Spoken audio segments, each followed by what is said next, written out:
alphas and trad wives has sexism changed? And the speaker will be Sophia, who's a member of the Socialist Worker Party Central Committee and author of Why We Should Be a Socialist. Thanks, Sophie, and thank you everyone for coming to this final session on Marxism. It's been an absolutely fantastic day, and hopefully we'll have some fun talking about these three tropes in society and why we think they're wrong. Well, I think firstly it's obviously important for us to start with why we're having this meeting, but it might be worth saying that I'm sure many of you in this room may have come to this meeting, maybe if you're under a certain age cut-off point thinking, what the hell is a sigma? Look, don't worry, you are not going to be diagnosed or find out that you are one in this meeting, or at least I hope not anyway. And to be honest, whilst I am going to tell you what a sigma male is, I could not tell you why the fuck this man is holding a sword. That would not be in the meeting at all. Yeah, I probably should say mind my language in this meeting, but I think 7 PM is sort of Marxism watershed, so that's going to be nice. We'll be alright with that. But look, I mean, all jokes aside, this is a really important meeting for us because hateful content towards women is still being churned out online as we speak, every single minute. And I think we've seen a rise in popularity of sort of so-called lifestyle gurus who teach people both how to get rich, but also how to be misogynist at the same time. And as well as a spike in people like that, we've also seen a spike in popularity of right-wing, pro-life women who teach you all manners of things, and as a trad wives, I'll get onto them a little bit later. But just so people might want to know, these are genuine YouTube videos that you can find by a trad wife, quite a infamous trad wife that I'm going to speak about a little bit later. But she's got 3 videos. 1, how to turn your apartment from a turn off to a turn on. If I had an apartment, I'd probably have to watch that video. How to look modest and attractive with a bigger chest. These are the kind of things the trad guys are saying. And my ultimate favourite, how to go from girl boss to the perfect homemaker. A transition that I'm sure we all really want to try and achieve in this room. But look, obviously I think over the years there has been a rise in the popularity of sexist ideas. In reference to this, the feminist theorist Susan Faludi said in the New York Times recently that there is more raw misogyny now than there has been in decades. And actually the content of the kind of videos that we're seeing online, right, the sexism is overt. It's not submissive. It's not something we have to explain. These people are sexist and they're proud of it. They say it all the time.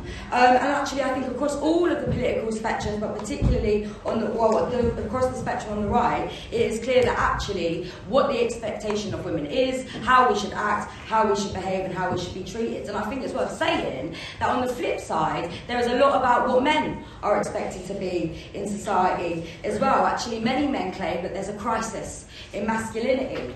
They say that actually the degradation of the alpha male or the toxic man is something that some men have to try and reclaim. And actually, lots of right-wing people like Andrew Tate, like Ben Shapiro, like Joe Rogan, Milo Yiannopoulos, the list goes on, they say that it is the fault of women, no surprise there, it is the fault of things like #MeToo movement or the LGBT plus movement and so on, that is to blame for the so-called decline in traditional masculinity that they think needs saving.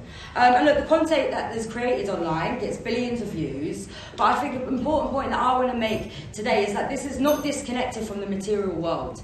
It's not as though this is just happening online and has no real effect on people's experiences.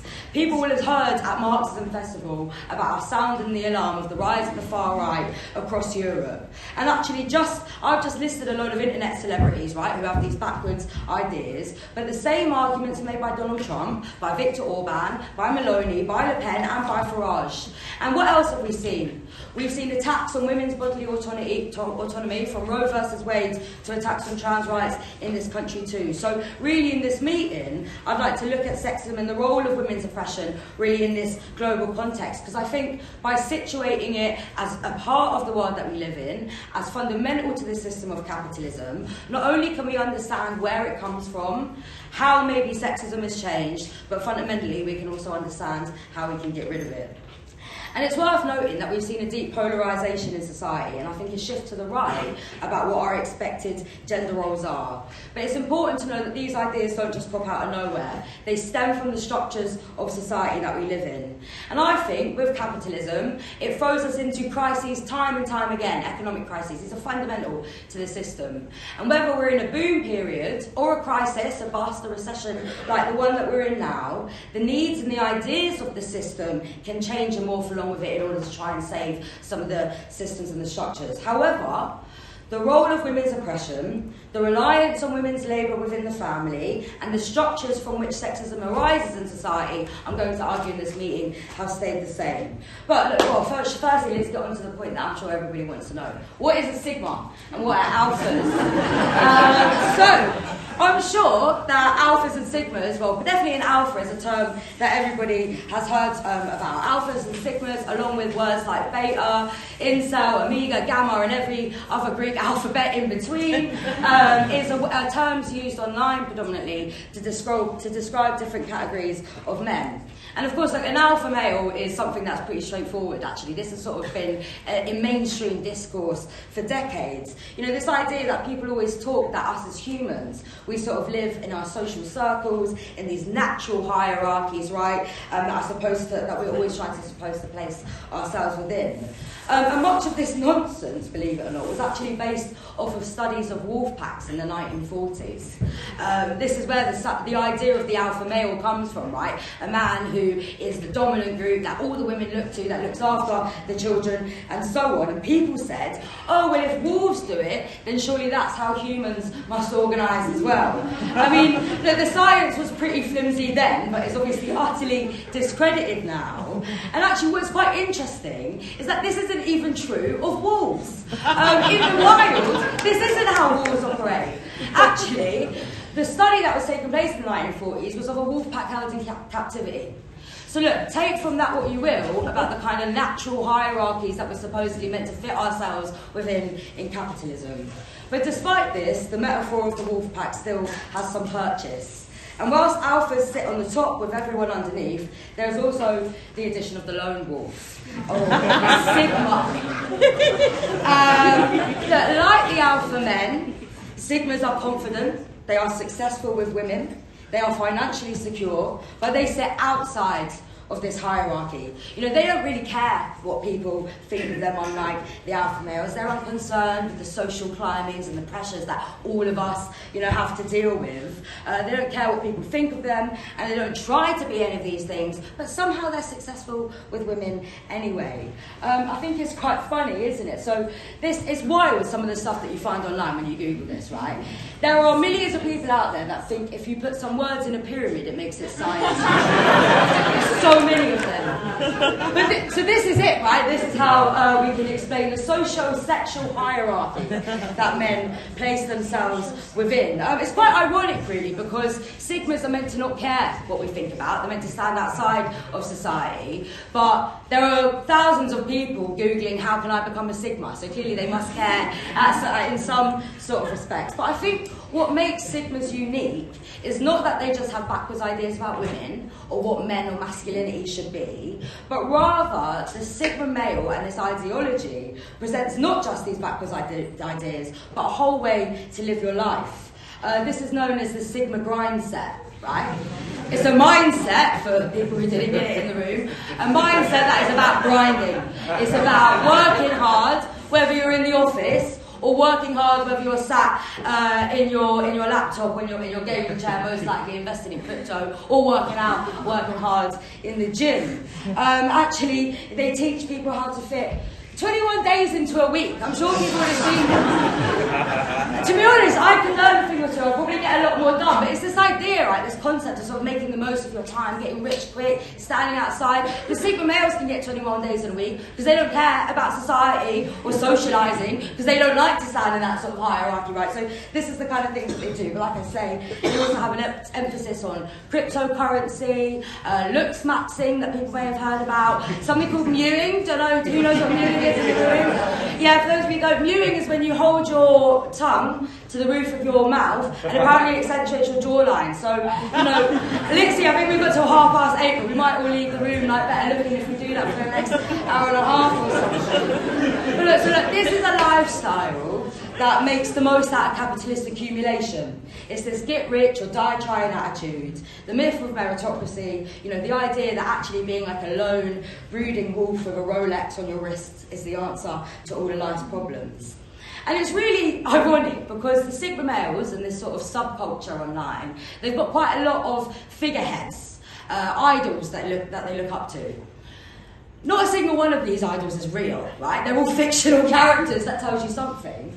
But even more so, and by the way, I'm going to list 3 very influential films, so there's going to be some spoiler alerts, but I'd argue that most people probably have seen them already. But some of these people, not only are they not real in society, they're not even real in the films that they're meant to appear in, right? These are who they are. So this is Tyler Durden from Fight Club, a figment of the main character's imagination. He is your ideal Sigma male. He's somebody that they look up to. He's also a violent sexist. Another person, Travis Bickle, fantastic film, but if I met a man who said Travis Bickle's my hero and I want to be like him, I would run a mile. A stalker and a mass murderer. And finally, the one that's probably most popular, Mr. Patrick Bateman. This is who they love. The yuppie from the 80s who's also a serial killer and hates women. I mean, these are the people's idols, which is absolutely wild. And actually, the idea of Sigma mindset, or Sigma grindset and the ideology is deeply rooted within sexism.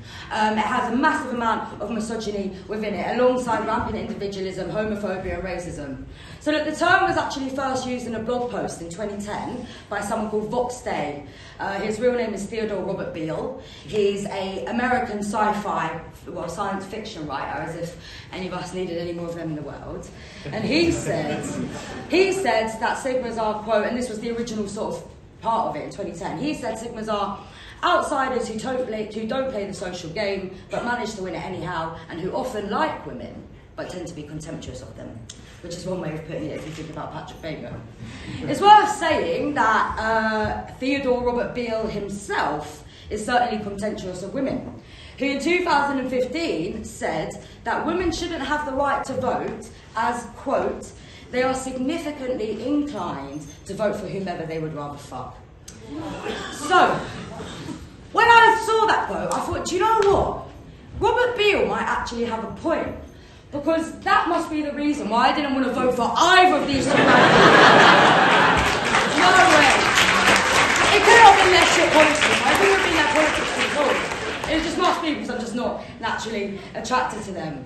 But look, obviously it's no surprise then that the Sigma male goes hand in hand with sexism. It is a lifestyle that not only promotes the system of capitalist accumulation, but that system that it promotes relies on sexism and ideas about women to make its profits. And just so people know, the term Sigma has 15 billion views on the TikTok platform alone. But look, of course, it's not just all men. On the flip side, you have the trad wives as well. If Sigmas have a grind set, then trad wives have mastered the hustle of the anti-hustle, I would say. Your typical trad wife is somebody who looks like this. By the way, obviously these are the same women. That is not a stock image, right? This is like actually a photo shoot that she did. But your typical trad wife is a woman who lives a kind of idealised 1950s era life as a homemaker. She stays home, cooks, cleans, raises lots and lots of children, I should say, and also looks after her husband. In quite a lot of instances, it's quite rooted in Christian theology. Their favourite and often quoted part of the Bible is Proverbs 31, which describes a wife who can weave flax, make linen garments and provide food for her family. And it's this sort of ultra-pure, hard-working image of like perfected domesticity that the trad wives try and promote. And actually it's quite worth saying that they've sort of found freedom, they say, in intentionally choosing to live a slower life. You know, freedom in the ideals of not having to work in the hard outside world of capitalism. And look, the trad wife subculture ranges from Instagram accounts with millions of followers to bloggers who speculate about whether baking the perfect sourdough can solve mental health issues. So, that's the kind of whole range of their ideas. Tradwives like Hannah Nealman, this is Hannah Nealman's Instagram. She's got 9.1 million Instagram followers. I unfollowed that person, by the way, after I took that screenshot. I was like, hang on a minute. She's got millions of followers. She's also runs her own farm, Ballerina Farm. She's got 8 children, and she does all sorts of things, from turning butter, milking her cows, to selling her flour, which we'll get back to. This woman here is Alina Kate Pettit. She's arguably the original, she's the OG tradwife, actually. And people might think she's American, but she actually heralds from the humble conservative, or it might be Lib Dem now, Oasis of Cheltenham. So this is where Alina is from, and she's appeared on things like GB News and so on. But these two women, they've argued that the tradwife movement isn't political. This is just women choosing to live their lives, saying, actually, we're told as women that it's wrong to just want to be a homemaker. There's nothing political. This is just about an individual choice. But actually, how could promoting a traditionally conservative living, pushing the idea that a woman's place is in the home, be anything other than political? And what's more, actually, many of the incredibly successful or high-profile tradwives are political. This is Abby Roth. People might know who Abby Roth is. She's Ben Shapiro's sister. Apparently she's not political, right? So clearly this is Abby Roth, and it doesn't take very long. You just go on her Twitter, having horrible words about saying that abortion is murder, and here is a tweet that she says that obviously we can't believe all women because isn't Brett Kavanaugh such a great guy. So clearly, actually, the tradwives have got quite a clear route, I think, into the far right and the alt-right politics. I think as well, there's a deep contradiction in what many of the tradwives say, because despite them lecturing about it all the time, they are in fact working, right? And actually, they're working pretty hard all the time, just as many other women do in society. The only difference is they're making a lot of money off of it. From book deals to Amazon sponsorships. In one instance, a $5,900 set of courses on how to be a tradwife, which is ironic because actually we're taught how to be one from the day we're bloody born as women in society. And Hannah Nealman, back again, who runs this farm, she sells 3 bags of her Ballerina Farm flour for $39, along with, you guessed it, a sourdough starter kit. That's what these people do. So, many of these women actually have crafted a living off of the attractiveness of not earning a living or working at all. That's a bit rubbish quality, but you get the idea. So what's new about all of this, and has sexism actually changed? Look, it's worth saying that whilst this is hugely popular online, not everyone takes it seriously. For as much genuine Sigma content, there is heaps of it ridiculing it, and the same with tradwives. But what really does the traction that they get online tell us about sexism today? Well, firstly, it is not the tradwives, the Sigmas, the alphas, the incels, or even the entire internet and its algorithms that is the cause of these ideas within society. Actually, if you think about they're not the cause of the ideas in society, but the roles that they play in disseminating those ideas, they help to reinforce and also reflect a system that has sexism rooted within it. And actually, if you think about the trope of the tradwife and the alpha male, these things can tell us quite a lot about what traditional gender roles and what we're expected to be in society and under capitalism. I think it would be fair to say, though, whilst these traditional gender roles haven't changed, I think how we sort of view these gender expectations within the media and within popular culture has changed somewhat. And I think the ideas about what a man and what a woman should be have changed. To be honest, if I was doing this meeting 10 years ago, I would not be doing a meeting on tradwives. I'd be doing a meeting on raunch culture. I'd be saying that actually we're seeing the over-sexualisation of women, often by women, the myth that the sexual liberation movement has won, and therefore at universities we should be going on pole dancing clubs and going out, and women should be going to strip clubs for a good night out. They were the kind of politics of the movement and what we were discussing about sexism 10 years ago. Another 10 years before that, we would have been talking about, the Bridget Jones effect, or the sexualisation of the career woman in a black pencil skirt who sort of peers over her glasses at you from the office reception. They're the kind of ideas and the roles of women that we would have been discussing 10 years ago. So clearly I think the ideas about women and what women are encouraged to be changes in order to reflect the needs of society. And this can explain the popularity of the Chadwives' fame, because we live in a time of economic crisis, of which there are extremes both to the left and the right on the political spectrum. But our popular culture, what we see online, also reflects the crisis that we live in. And look, I'm not arguing then that the Chadwives, the Sigmas, and then all of the politicians and the ruling class are sort of huddled in some dingy basement discussing how we can get women into the home or discussing how we can disseminate these sexist ideas. It's not a directly intentional process of these people, but rather the ideas that we have in society come from the system that we live in. We are utterly products of the world around us, and we are shaped by the structures and the ideology of capitalism. And look, there isn't really anything new about these kinds of lifestyles that the Sigmas and the Chadwives promote. You know, they're actually harking back to age-old ideas about men and women. The only difference, I think, is that the justification for those kind of lifestyles has changed. 100 or even just 50 years ago, it would be a reliance on the church or on moralism to say that's why women should be in the home. Whereas now, people like Jordan Peterson or the incels or even some women on the right, they use the arguments of biological determinism, right? That actually, it's not religion, that's not why women and men are different, but because there's something biologically different. Our psyches are different. It's women's natural place to be in the home. You know, some even hark to sort of ridiculous neuroscience around the gendered brain and so on to explain these things, much of which has been disproven. But, you know, really it's not that women are in the home now because God wishes it, but because men are from Mars and women are from Venus. And Venus is where the house and the kitchen and all the cleaning products are, clearly. But obviously we have to try and reject some of these ideas, because we don't think that sexism is natural in society. People are not born with these ideas. There is nothing determined about backwards ideas or any kind of oppressive idea under capitalism. We argue that the sexist ideas that people have to come from somewhere.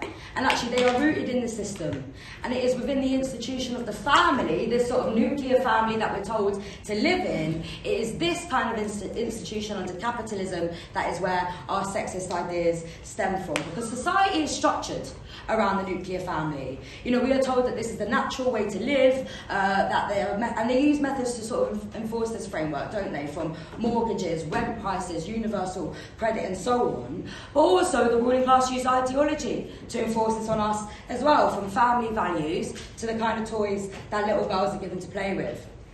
So these ideas are taught to us. And actually, like we say, they don't come from nowhere. And when Karl Marx writes that it is not consciousness that determines being, but about social being that determines consciousness, this is what he means. The way in which we are educated, organised, socialised under capitalism influences all of the ideas that we have about the world, but also the kind of ideas that we have for ourselves. So then, well, how is the structure of the family the cause of ideas about women, and therefore the basis for the popularity of Chadwives or male dominance hierarchy? Well, firstly, it's because the family is essential to capitalism because of the economic role it plays. Capitalism doesn't need everybody out ploughing a field or working in the factory floor. Rather, it needs kids to be healthy, to be educated and socialised, and by and large, women do all of this work within the institution of the family for absolutely free. Apart from when they're Chadwives, then they get paid for it. Or people like Margaret Thatcher. Sorry, I should have checked this before. This is Thatcher washing up the dishes. Probably the only time that she ever did it. But even this idea, right, is forced on us all the time. Even the Iron Lady washes the dishes after she's cooked dinner for her husband, no doubt. But you know, this unpaid labour that women do in producing and raising the next layer of the workforce is fundamental to the workings of capitalism. But the family also plays an incredibly ideological role too. This role helps to underpin, justify and mask the economic function of the family. It is within the family where a woman's role is laid out and about how ideas about us are formed. It is within the family where children are first socialised and taught about what is expected of them and how to engage. And actually, I think this is a big role of where the internet comes in as well, because after the family, after the school, actually, where is the next place that children are being socialised? It's online. And whilst they may think that they're connecting with people, they're doing it alone. I think this is something that has a lot to say about the rise of radical ideas, because it is much easier to post something sexist or something racist on Twitter. When people say it in society, you would hope that it gets called out. But online, when you're on your own, you can say what you like and it goes unmediated and unchallenged. And I think this has got a lot, to answer for in some of the kind of the prolific ideas and backwards ideas that we're seeing quite a lot. But I also want to say that it's not just online, right? Because these ideas are pumped out everywhere. A big part of the Sigma and Alpha ideology is that women only care about money or good looks, and that the sexual freedoms that women have won have had disastrous effects on masculinity, like I mentioned at the beginning. But we see these kind of things all the time in the mainstream. It's still the narrative that women are objects of sexual desire, that it's every little girl's dream to grow up and find Mr. Right. When it comes to finding a sexual partner, we are overloaded with green flags, red flags, do's and don'ts, how to be a good girlfriend. I mean, these things are clear to us all of the time. You don't need to go onto the All Right online for somebody to tell you how to be a good girlfriend in society. You just need to go onto Cosmo or any kind of other website. So I think as well, though, when you look at some of these traditional wives and some of the things they post, they say things like nice girls finish first. Right, this is a trad wife blog post. We've heard that phrase before, but it's not about women. It's nice guys finish last. Right, you can see that there's a flip side of actually how these ideas have awful effects on men and how they should be held, how they should be acting in society. And it's not just that these ideas are confined to TikTok or online forums, they absolutely permeate society. So then, when we go back to the kind of content that the Sigma grind set or trad wives produce, we can see that it is upholding a system that has the structure of the family at its heart. And these aren't just about dictating to women what their place should be. It should be no surprise to people that a large proportion of trad wives followers are men. And actually, I think a lot of them are probably just pining or simping, to use their expression, or over the trad wives. But this is what they're told they should aspire to attain in society. If you want to be a proper man, be an alpha, be a sigma, and then you can get a lovely traditional wife. These things are entirely interconnected. But I also think the attractiveness of these lifestyles says something more about the ideology and the state of capitalism, because they are able to explain away the alienation or the pressures of capitalism without actually addressing it. Yes, one part of the Sigma grind set is about making money whilst also being a misogynist, but another aspect allows you to think that the loneliness that you feel in society, the fact that men live in a world where they can't express emotions, the fact that there is isolation, a mental health crisis. Now, if you're a Sigma, that can be a personality trait, not something that is a product of a system that you live within. Actually, this is a genuine quote from a magazine. They say that the Sigma ideology is, quote, a mindset that offers a way through the dilemmas of modern capitalism. That is not a quote from Socialist Worker, it's a quote from GQ magazine. So even the mainstream can see that. And for women, I think you can see how in many ways trad wife life could be an answer to your problems. If only to find financial security in a man and spend all the days doing the chores that you normally would have to do when you get home from working anyway. And actually, in the last 10 years or so, probably a bit more, life has got incredibly hard for people. Much, much harder for people, particularly women. If you think about the bustle of working, the stress of energy bills and rent prices going up, the cost of living crisis. But for women then, I think it means that some of them have perceived our home lives, our private lives, the time you get to yourself away from the demands of capitalism as some sort of sanctuary. A little piece of your own world that you can have control over. And it's the trad wives that tell you how to manage it, right? And I think, therefore, when the family is actually, for women, an experience, the family is where oppression is rooted within the system. It is a site of conflict. Therefore, it's no surprise that for many women, they feel like they are resisting that system by making the family their own. But in this way, they are able to paint the family as something removed from politics, when it never was. Everything in our lives, from our ideas, how we organise, and the so-called private sphere of the home, are shaped by the social relations of capitalism. And look, so whilst sexism is not new, nor the roots, and I am just about to finish, Sophie, don't you worry. Whilst sexism is not new, nor the roots of women's oppression or the function it plays in society has changed, something has changed. And that's the world that we live in.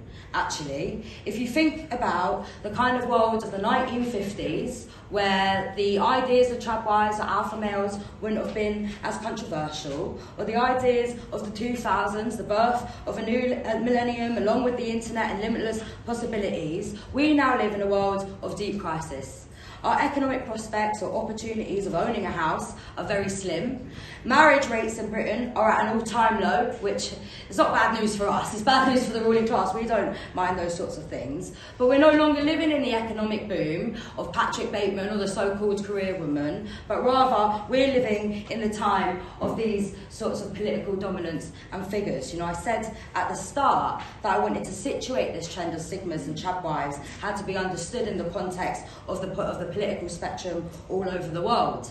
The rise of the far right is happening in our governments as well as our screens, Le Pen, Maloney, Trump, Farage and so on. And much of their politics is about the return to tradition and emphasis on gender roles. Many of us, may have been taken aback by the number of votes that Reform UK got. 8 of their candidates in the run-up to the election were found to have said awful sexist things online, things that not only I don't have the time to repeat, but I don't have the will, because they're not very nice things that they said about women anyway.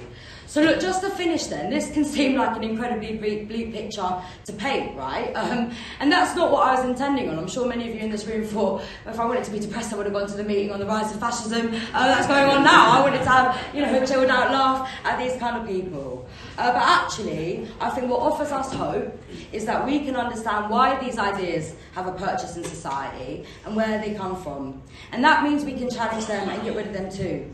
I also mentioned at the start of about the rise of the manosphere and this being a reaction, these sort of ideas being a reaction to the gains that we've won in Me Too. Because actually we have won a tremendous amount of rights in the last 10 years. Not only is the world incredibly different to the 50s about the gender roles, it's different to the 50s in a good way too, right? We have won some things, but Roe versus Wade, the limitations of liberal equality, we know that those rights can be rolled back.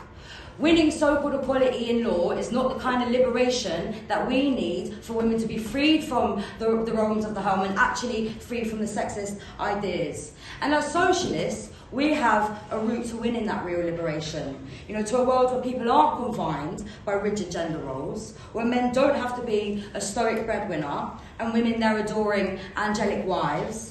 And it's not the internet that we have to rile against here, but a system that is structured around oppression. And actually people are doing this all the time. The outside world and the internet is not just solely a flurry of right-wing ideas. The left has an incredibly big voice too. Just look at the independent votes that they got and the people like Jeremy Corbyn and Andrew Feinstein in the election. None of these people are voting for Palestine, but I'd be pretty convinced to say that the majority of people who voted for Jeremy Corbyn listening to North do not also buy into these ideas, right, of the Sigma grind set or of the trad-wives. If you think about the rise of the Palestine movement that has been led by women, if you think about the trans rights movement and so on, we understand that it is these kind of struggles that challenge the structures of the system that we want to be a part of. And when we say that as well, who really benefits from the sexist ideas in society? Who really benefits from this institution of the family? It's not men. Working class men don't benefit when women have to, work 2 jobs in order, everyone has to work 4 jobs in order to pay for rent, or when their wives get paid less. So then, no working class men benefit from these things, but rather the ruling class do, because it reinforces a system that allows them to oppress over 52% of the population, whilst exploiting 99% of us. And that is a system that tries to fit us into these boxes. And there's a reason why, actually, they have to work so hard to shove these ideas down our throats. That's because, despite what they say, this isn't the natural way for us to live. I mean, if it's not how wolves live, for fuck's sake, then why should it be how humans should live in society too?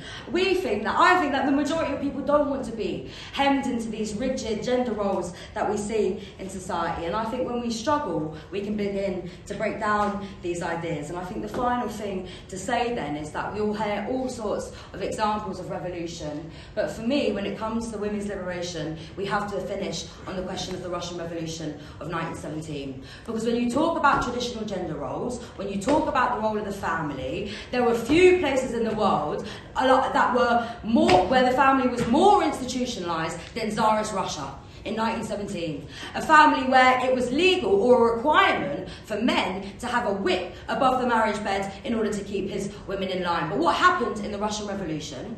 Not only did women and men rise up and tear down that 400-year-old Romanov dynasty, but women won the right to abortion for the first time anywhere in the world. They won the right to divorce. Homosexuality was legalised. There were communal canteens, communal laundries. That is the kind of vision of society that we want to see, that frees women from the home. In Russia, in 1917, women were not trad wives, they were revolutionary fighters. And men were not lonely, they were our comrades and they fought alongside us. And that is the kind of need and the kind of struggle that we need to fight. And that is the struggle that happens on our streets. Not, unfortunately, in the comment sections on Twitter posts and so on. And we need a system to build and to be more radical that challenges the sexist ideas, the racism and the transphobia spewing from the top, but also challenges the system at its roots. To free women from the role of the traditional wife, but also to free all of us from the grind set of capitalism.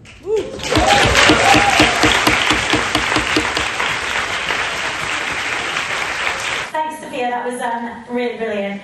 And while you were talking, I was kind of reminded about how the ranch culture that you referenced from the Nazis was kind of, the system's response to, I think, second wave feminism and sort of the sexual liberation movements of the 60s and 70s, and kind of capitalism's way of commodifying and profiting from the sexual liberation that women had won, really, and that's like the pole dancing clubs, Sex in the City, this idea that, you can have great sex, you can have a great career, and you can also, have a family and so on. And I think that this whole trad wives and Sigma's thing really adds to this. It's like, oh, you can also be a domestic goddess and be submissive in the home as well. My oppression is my choice, so it's not oppression anymore. But I think also what you said that's really important is that actually for most women this is not possible. Most women actually have to leave their home to go to work. And we saw this actually in the impact of the pandemic and how difficult so many women found it.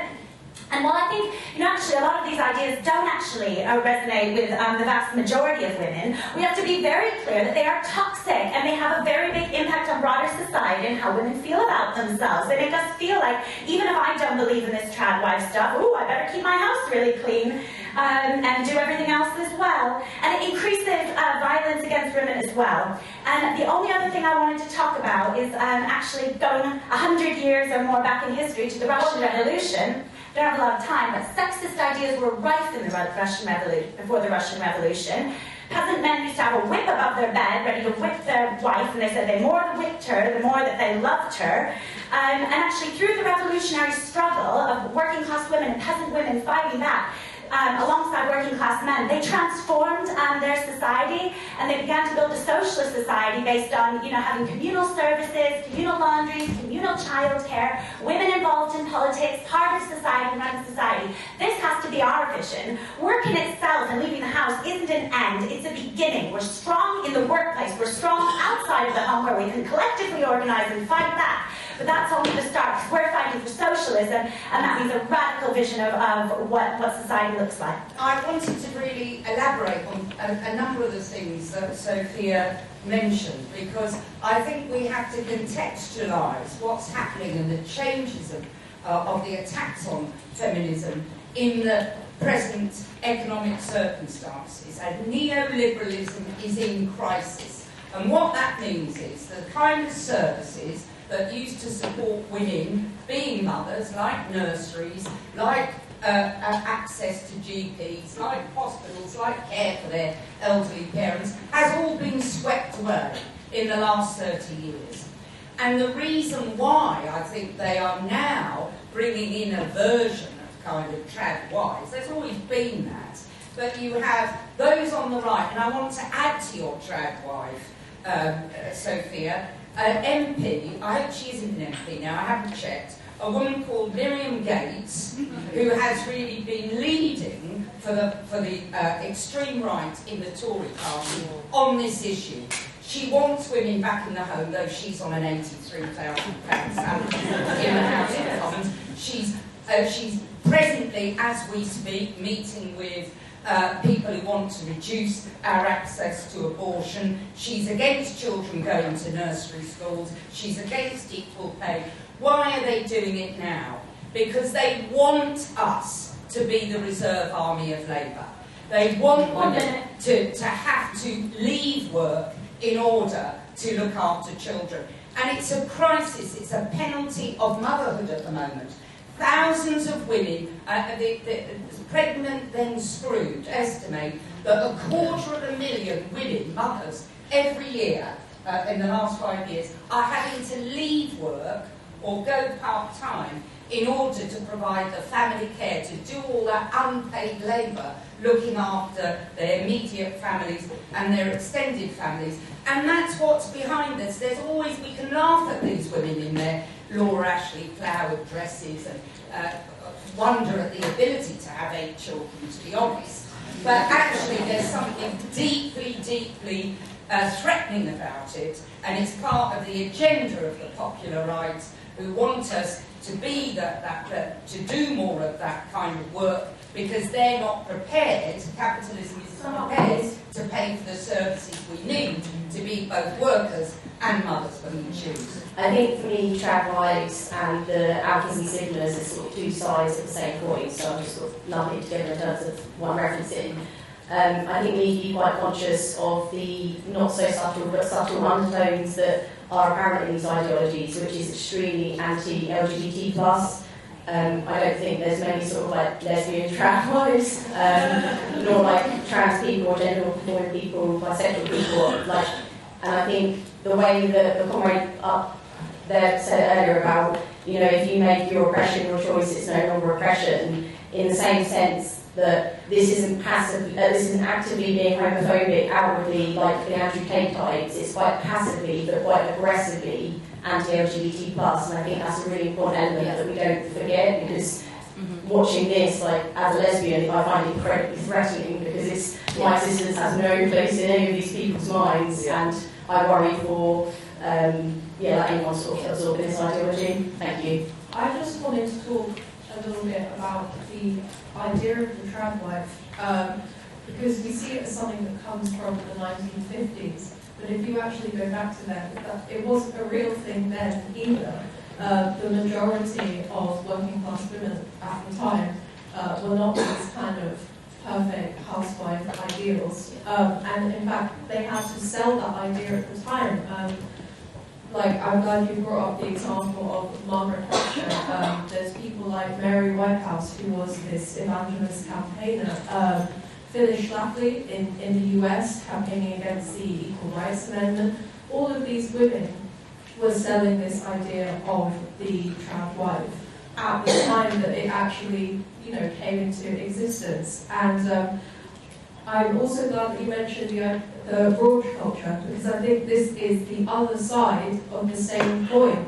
Both of these groups of people are trying to sell our liberation back to us at the same time as our oppression is being sold back to us.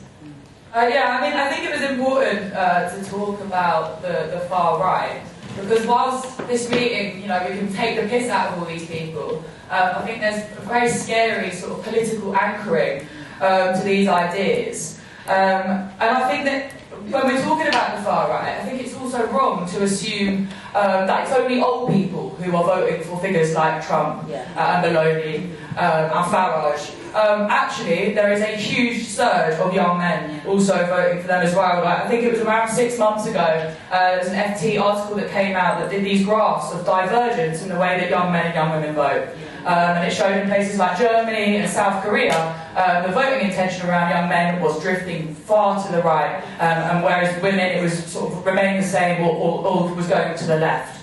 And I think that we need to have a sort of analysis about this, and that's why I think meetings like this are obviously incredibly important, because whilst TikTok and social media in general, there's a sense that social media is like a contested site. Well, actually, I think that social media is not this sort of hyper, sort of democratised realm, but instead it sort of drip feeds us the ideas of the ruling class, which is the prevailing sort of ideology of society. And this is obviously incredibly harmful. You can see it sort of reflected in the way that people are voting. And also, it's all about getting buy-in, isn't it? You can tell that this arises out of a sort of crisis that we're in, because it's about getting buy-in from everyone into the capitalist system. So, young men, if you knew enough, or if you sort of, go to the gym enough, you too can become a billionaire. All it takes is a bit of grinding. Do you know what I mean? And so, obviously, I think it's right that we have to look at sort of the economic foundations of this as well. We're facing a cost of living crisis, where millions are going driven into food banks, even if they're in full-time work. There's a huge amount of attacks on the working class. And I think that the idea that people could, potentially, young men could transcend this sort of world of crisis is obviously pretty sort of appealing towards them. I also just really quickly want to return to what the situation is now, the political situation. We just had the general election, we've got Labour in power.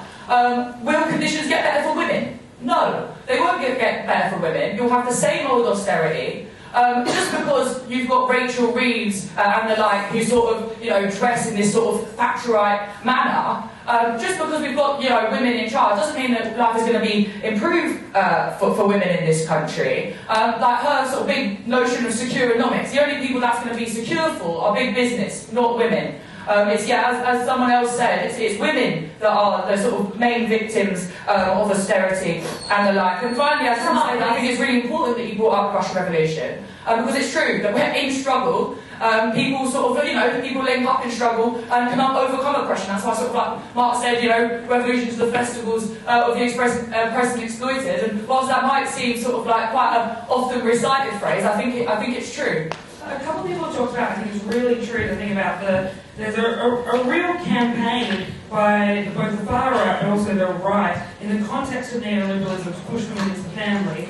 But I think there's a reality that that's always been a subset of capitalism. There's always been right-wing figures in Parliament, figures on the far right who just argue kind of the most backwards 1950s stuff. I think part of the reality today is that those ideas can be broadly appealing to people who are not already part of the far right because of the reality of just how awful life is. When you look at the people who watch, a lot of, especially the trad white stuff, Sophia's really right to point out a lot of it, there's this big section of men who watch it, but actually there's a lot of women who watch it, who when they're asked why do you watch it, they don't watch it because they're aspiring to be trad wives. They're watching it because it's lifestyle porn. It's because society's so awful, and for most women you have to go to work, people's working hours are longer, but also people's commuting hours are longer. If you are a woman with children, obviously childcare costs have become more and more prohibitively expensive, while your salary has stagnated. People's lives are worse and worse and worse, and you have to spend more and more of your time working or getting to work for less and less money. And then you have to go home, and whether you live by yourself, whether you have a partner, whether you do or do not have children, you have this tiny amount of time to do all of the domestic work, even just for yourself, to clean your own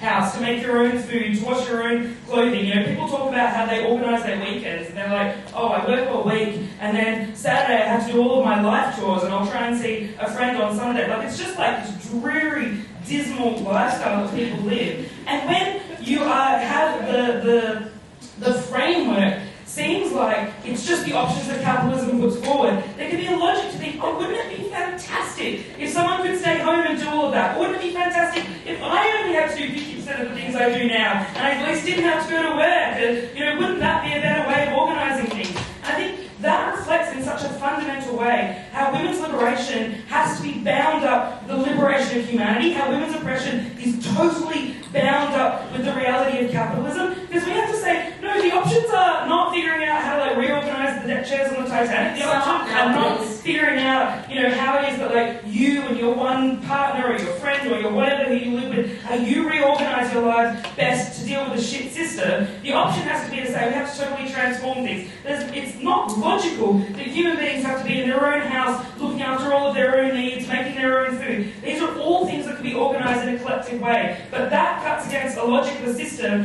which itemises and atomises people in the pursuit of profit. And so if we're serious about transforming things, yes, we have to get rid of all of these repulsive stereotypes, but to totally transform things, we have to get rid of the system that underlies all of that. When we had this meeting last year, Sophia, or the year before, we started to talk about Andrew Tate.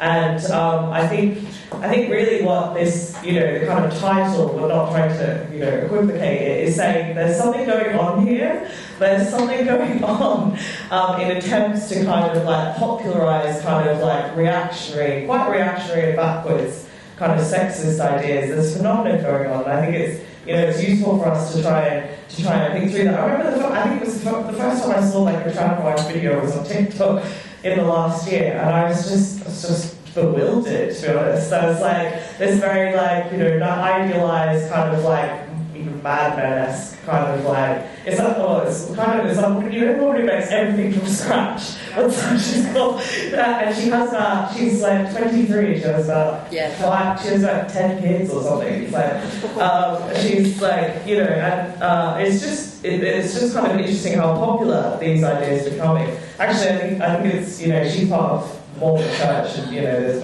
links to the Christian right and other things that are going on here. But I think there is a bit of a problem, and I think what we're experiencing actually is a kind of a conscious effort to roll back some of the gains of our movement, some of the gains that we've made. And it's like, didn't we get rid of like the 1950s idealised housewife decades ago? Didn't we win the war for abortion rights decades ago? And they're all under attack again. And I think the kind of like realisation that this is what's going on is important for us to try and build a movement that can take that on. And I think in terms of how do we challenge it, because I think it's right what some of the comrades were saying. We're in a dangerous situation where actually lots of young men are being drawn to right-wing ideas, and actually, the Reform Party is like immensely popular with like teenage men, Farage and other people. And I think, it's right to talk about, there's mass disillusionment in society. There's a big crisis. There's a big crisis. What is our response to that? I think our response is that we have to try and struggle to transform that society and bring people with us. I think it's right around, Labour's not going to not going to deliver the changes. That means we have to fight to deliver the changes. Draw more people, experiencing this alienated, existence that we all experience. Where we're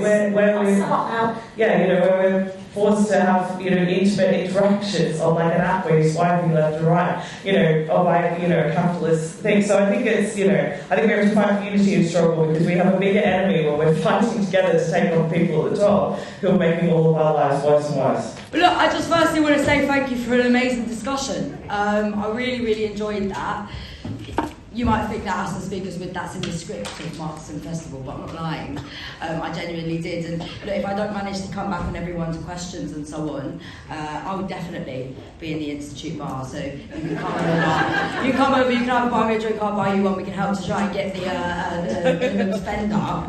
No, I firstly kind of want to come a bit to the question of really the first contribution about how racism and our experience of sexism are entirely intertwined, and I think it also links with the contribution made directly behind you, right, about homophobia and also the way in which this is also, and I should have probably stressed it even more in the introduction, that this is not only sexist but a heteronormative way of living and one that promotes like racism as well. But why is it that these things are interlinked? Why are women's experiences in society, whether or not it's interlinked with how they experience sexism or racism or homophobia, why do we feel these things so strongly? Well, I think that whatever race you are, whatever sexuality you are, whatever gender you are, the way in which women are perceived in society is that we are solely reduced to our sexual and our reproductive capacities.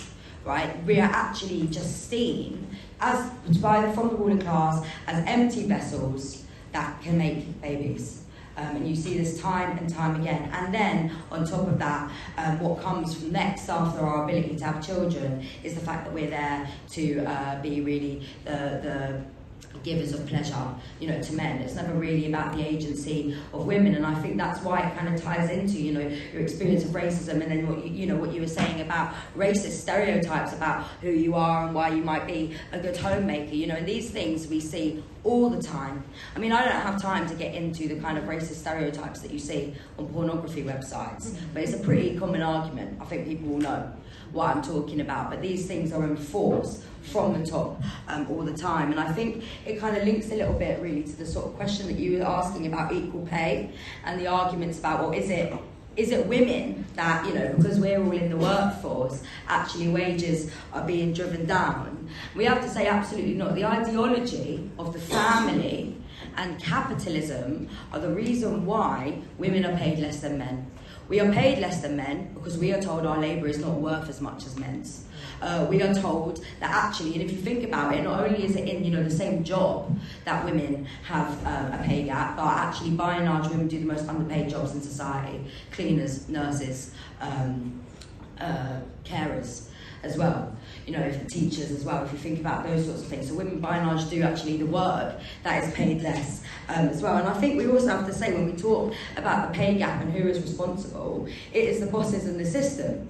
Because, you know, there isn't just a pay gap, there isn't just a gender pay gap, there's a race pay gap as well. And, you know, by saying, oh, now that women have entered the workforce, that is why women are paid less, we wouldn't say that about refugees. We wouldn't say that about people who aren't white, that that's the reason why there's a race gap, right? It's because now these people are working. Of course not.